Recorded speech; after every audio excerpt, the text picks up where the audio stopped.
We live in a culture which is very me-driven. Individualism is the philosophy of the age. What makes me happy? But even in our interactions with others, it's how can I be noticed, or what image of myself am I going to portray to the world? Let's start by saying I clearly believe that we all matter. But without wanting to get into cliche grumpy old man territory, isn't it a bit mad that we now have to be in every picture that we take? As if the world couldn't go on if we weren't in every scene. But something's really struck me these past few months, especially here in Newton Lees, where you normally hear the sounds of the various building sites continuing to grow our neighbourhood. It's been silent. Everything has just stood still. But the rest of creation hasn't stopped. The cygnets and goslings by our lakes have been a timely reminder that even without us humans, life goes on. Same with the flowers still coming into bloom as they should, and the trees still reaching ever higher into the sky. You know what? Just gonna put it out there, maybe life's not all about us.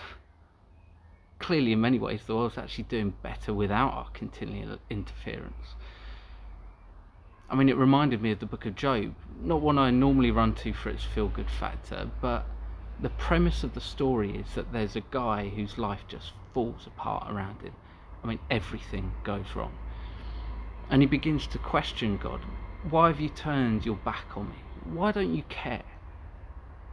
And after a lot of conjecture on the matter from his friends, God appears, but begins to ask a few questions back at Job.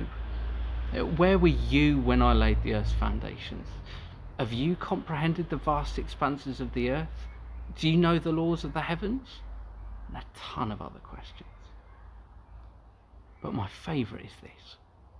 Who sends torrents of rain on empty deserts where no one lives? Rain that makes desolate wastelands sprout with grass. God does so much more than just humans.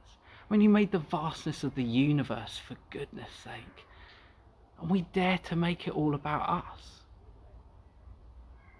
And yet, despite our infinitesimally small size and stature compared to the billions and billions of stars and planets that make up this universe, let alone the billions of plants, animals and other life forms that make up God's rich creation here, He has called us important, and He does care.